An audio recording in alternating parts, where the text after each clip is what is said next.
Oke, selamat datang kembali masuk silakan duduk, selamat menonton kembali lagi bersamanya aku Sekotak Rider Brutal tapi Soleo Kapten. Bagaimana kabar kalian? Saya harap kabar kalian baik-baik saja, tidak ada yang mengalami sakit penyakit, mara bahaya, kecelakaan, maut, kegagalan, kerugian, kosa kegelapan yang coba-coba merongrong kehidupan kalian. Saya doakan tidak ada. Amin. Kali ini saya berada di PT Daya Adi Cipta Wisesa. Kalau orang Manado bilang, kita orang biasa singkat ini di Dau. Mau kemana? Mau ke Dau yang berada di Maumbi. Saudara, hari yang begitu indah karena apa yang kalian inginkan, dambakan, cita-citakan terwujud. Honda AHM mewujudkan apa yang kita orang cita-citakan, dambakan.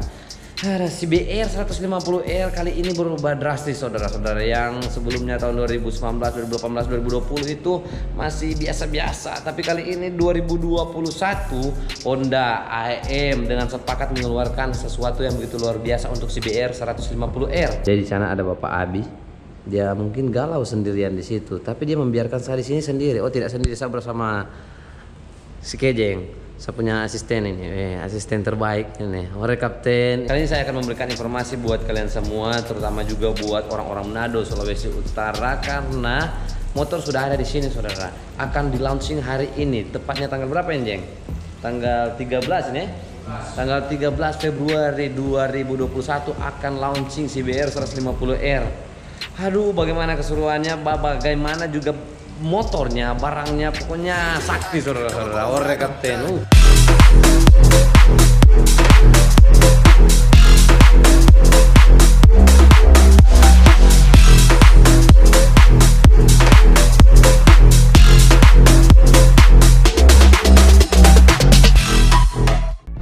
Kali ini yang saya akan review adalah Honda CBR 150RR yang Dominator Matte Black yang non ABS, karena ada juga yang varian ABS. Jadi untuk yang non ABS itu tersedia adanya Matte Black, Dominator Matte Black, Honda Racing Red, Victory Black Red. Kalau yang ABS itu tersedia untuk Dominator Matte Black, Honda Racing Red, Victory Black Red, MotoGP Edition. Nah, jadi untuk matte black itu hanya tersedia untuk varian non ABS. Kalau yang ini ada yang ABS sama juga yang non ABS. Kita mulai dari desain yang paling di depan ini. Ini kalau kalian lihat sudah mirip-mirip kayak kakaknya, saudara, CBR 250RR. Jadi untuk di sini windshield ini tebal, saudara.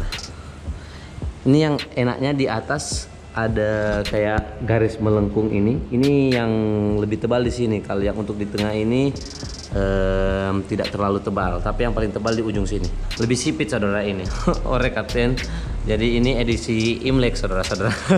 Jadi beda dengan CBR yang keluaran tahun lalu ataupun 2 tahun lalu, 3 tahun lalu. Kali ini Honda memang benar-benar mendobrak, saudara.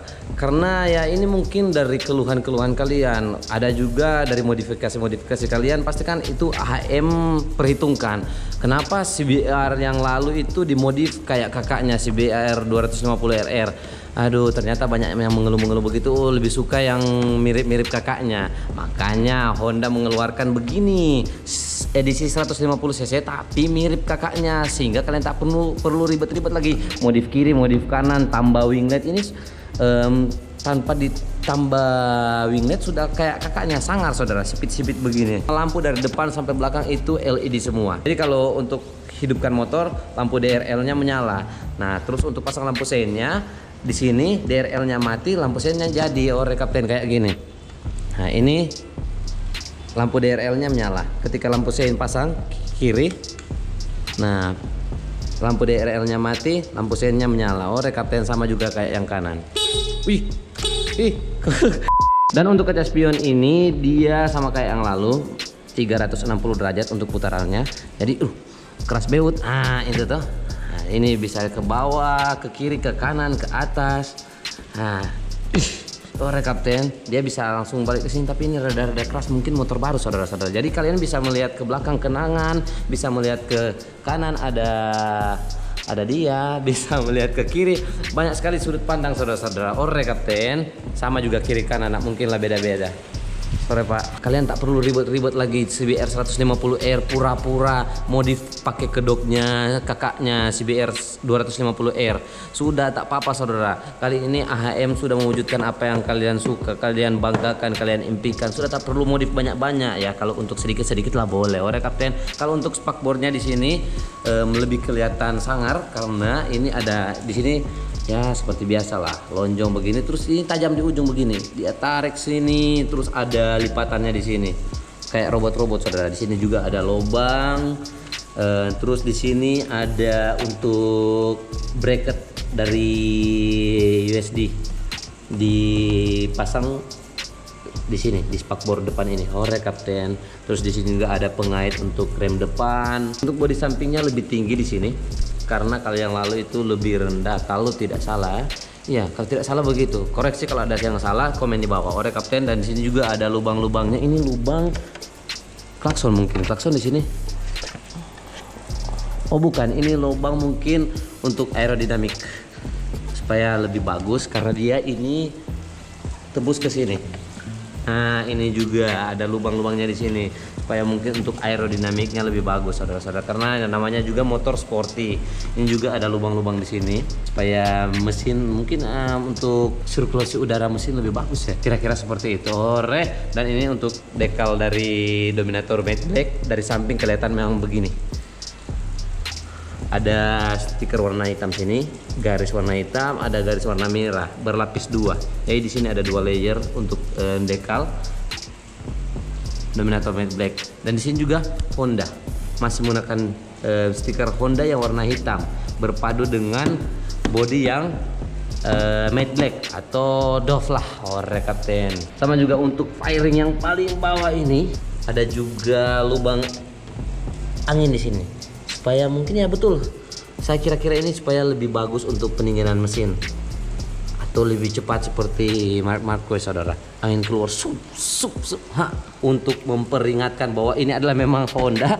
Jadi di sini dipasang besar-besar saudara, Honda, stiker Honda. Padahal sudah tahu ini Honda tapi masih dipertegas bahwa ini adalah Honda.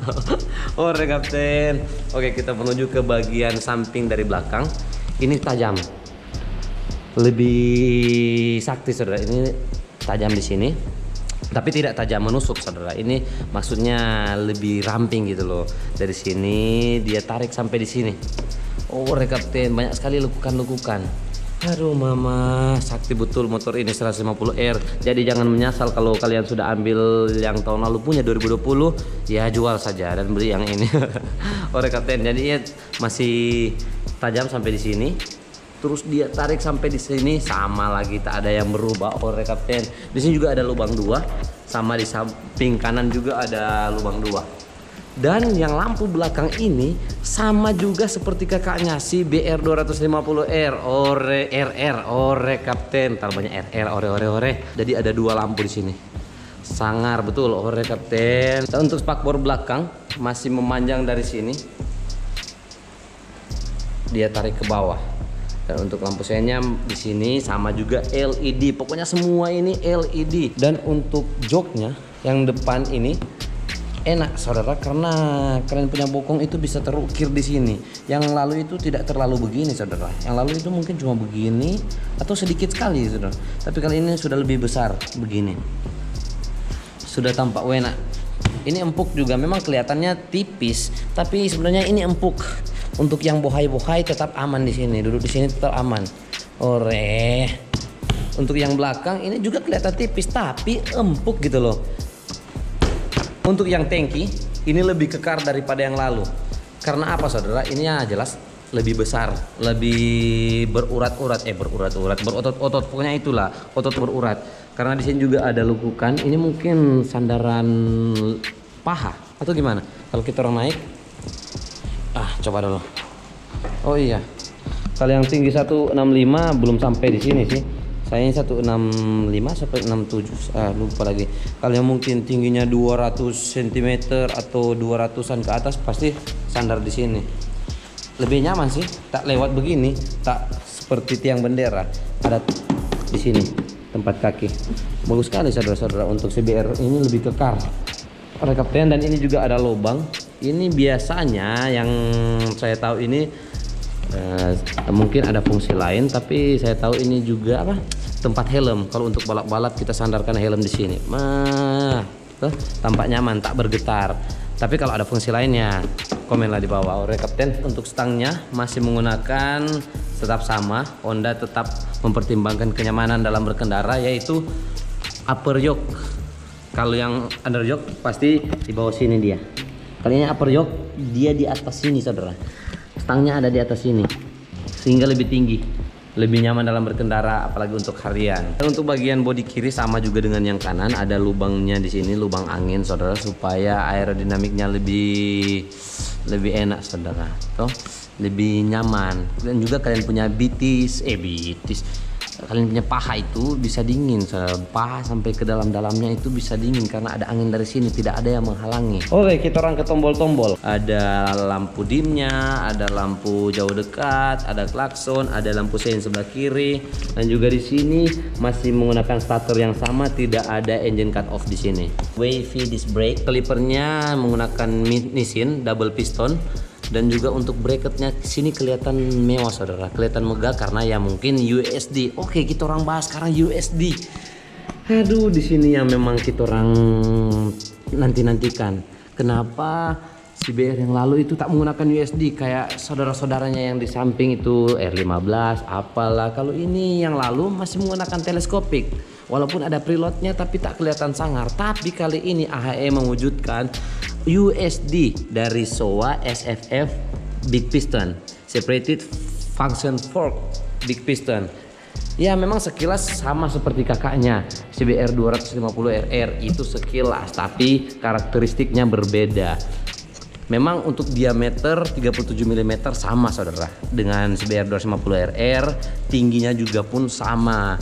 Tapi fungsinya berbeda. Separated function fork itu jadi di sebelah kiri itu, untuk batang shock sebelah kiri itu adanya preload untuk apa?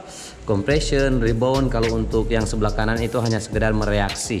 Ada fair sama apa? Sama oli. Jadi untuk kirinya begitu. Yang membedakan dengan CBR 250RR ini adalah big piston. Kalau ini berarti pistonnya di dalam shock breaker itu besar. Kalau untuk tapi cuma satu. Kalau untuk CBR 250RR itu ada 2 piston tapi kecil-kecil dan juga menggunakan cartridge. Jadi karakteristik masing-masing berbeda. Ada yang unggul, ada yang kurang. Untuk master rem atas menggunakan Nissin. Dan juga untuk kopling di sini ini yang baru lagi saudara-saudara, assist slipper clutch. Jadi untuk kopling di sini walaupun pakai kelingking ini lembut sekali, enak kali saudara-saudara. Ringan kali. Jari manis, jari tengah, jari jempol, tapi nggak mungkin lah kalau kalian pakai jempol ini sudah joki sakti saudara. Oke Kapten, jadi untuk assist slipper clutch ini walaupun hanya menggunakan 3 pair kopling, tetapi ada bantuan untuk asisnya. Jadi untuk up down shift itu enak. Ya mungkin karena dengan harga yang begini 30-an 40-an jutaan. Pokoknya begitulah untuk saya punya daerah, mungkin daerah kalian itu berbeda-beda. Bolehlah assist slipper clutch untuk clutch assist slipper clutch untuk motor CBR 150RR adalah terobosan yang luar biasa daripada AHE motor. Untuk footstep kanan bisa dilipat sama kayak yang lalu, sama juga di kiri pasti juga bisa dilipat. Kalau kanan bisa dilipat, ke kiri tak bisa dilipat berarti cacat saudara.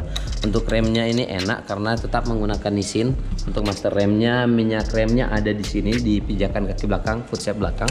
Ini juga bagus. Oke Kapten, dan juga ini untuk apa? Knalpotnya lebih, kalau kalian dengar ini. Nah, kalau kalian bisa dengar ini lebih ngebas saudara-saudara, lebih bass. Kalau yang lalu kan tidak begini. Mungkin ada perubahan, yang saya dengar ada perubahan dari isi daripada mufflernya ataupun chambernya, ada perubahan sehingga suaranya lebih ngebas. Oke Kapten, kita ke bagian belakang. Sama juga untuk wavy disc brake di bagian belakang dengan kaliper Nissin 1 piston. Untuk swing armnya masih sama kayak yang lalu. Yang bikin saya tertarik ini penutup setelan rantainya ini memang unik, dari dulu tak pernah berubah. Oke Kapten. Untuk velgnya di sini palang Y ada 5, 1, 2, 3, 4 dan 5. Sama juga kayak yang depan. depan ya 1 2 3 4 5 palang, sehingga menjadi kalau dikali 2 ini 10 sih. Tapi karena ini bersambungan begini jadi tak boleh dinilai 10, tetap 1. Ini 1 tapi terbagi 2, bagaimana sih? Untuk ban belakang 130/70 dengan 17 inch lingkaran ring velg. Ban masih menggunakan ban IRC, sama juga yang depan menggunakan ban IRC tapi ukuran 100/80. Untuk ringnya 17 lagi. Untuk ringnya 17 inch. Untuk gearnya di sini menggunakan ukuran 45 untuk gear belakang. Kalau yang depan 15 atau 16 kalau tidak salah. Pokoknya kalau ada yang tahu saya minta bantu lagi komen, karena saya juga belum buka ini 15 kalau tidak salah. Dan untuk rantai menggunakan ukuran 428. Untuk kunci masih biasa sama seperti yang lalu, shutter key. Jadi kalau kita orang putar ke kiri itu sama untuk mengunci stang, kalau kita orang putar ke kanan itu untuk on. Buduh, mantap. Untuk speedometernya digital kali saudara-saudara, dengan kombinasi warna biru merah putih terlihat sangat elegan saudara. Modenya di sini ada total, kalau kita orang tekan satu kali dia akan berubah ke trip A, kita orang tekan sekali lagi trip B, kemudian kilometer per liter, kemudian average rata-rata trip A, rata-rata trip B, dan kembali lagi ke total. Untuk yang lampu dekat itu menyala 2 yang di dalam sana saudara. Nah beda lagi, yang ini mati karena ini lampu jauh. Coba saya tekan lampu jauh. Nah itu dia. Jadi untuk lampu jauh di bagian luar, untuk yang lampu dekat di bagian dalam, sama juga di sebelah kanan. Untuk yang lampu dekat di bagian dalam, untuk yang lampu jauh di bagian luar. Saya coba klik. Nah itu dia menyala. Untuk meja komstirnya atau triple-nya ini sangar saudara, ada lubang-lubangnya di sini. Kalau kayak yang lalu tak ada lubang di sini. Tidak tahu ini fungsinya apa, tapi ini lebih untuk ya mungkin penglihatan. Sangar pula ore kapten. Pengunci body ini semua menggunakan kunci L. Ini dia ore kapten. Jadi semua di sini menggunakan kunci L. Jangan kalian harap kalian bawa obeng bunga atau minus plus itu, aduh mama. Pokoknya bawa kunci L. Bawa saja yang lengkap-lengkap 1 2 3 4 5 6 7 8 ukuran semua kunci L, bawa, isi di saku supaya tak ribet-ribet. Untuk kapasitas tangki ada 12 liter bisa terisi di sini. Ya mungkin ini kalau di Jawa sana atau di Jakarta sudah 2-3 minggu yang lalu sudah di launching atau bulan yang lalu sudah di launching. Memang kalau kita orang di bagian timur sini agak-agak terlambat, tapi jangan khawatir, walaupun terlambat itu yang sebenarnya bikin kita orang penasaran dan sabar. Itu yang mengajarkan kita orang sabar, orang-orang Manado, sehingga motor itu ada kapan. Nah akhirnya CBR 150 ini boleh ada. Jadi untuk user 150 untuk CBR, aduh, siap-siap gas saja ke dealer-dealer yang ada di Manado. Karena ini mungkin cuma beberapa unit untuk pertama, tapi pastikan ada juga untuk minggu depan, bulan depan.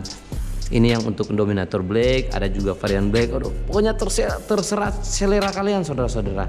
Jadi untuk orang-orang Manado silakan gaskan ke PT Daya Adi Cipta Wisesa. Ore kapten. CJ Ack, now I gotta ride or die.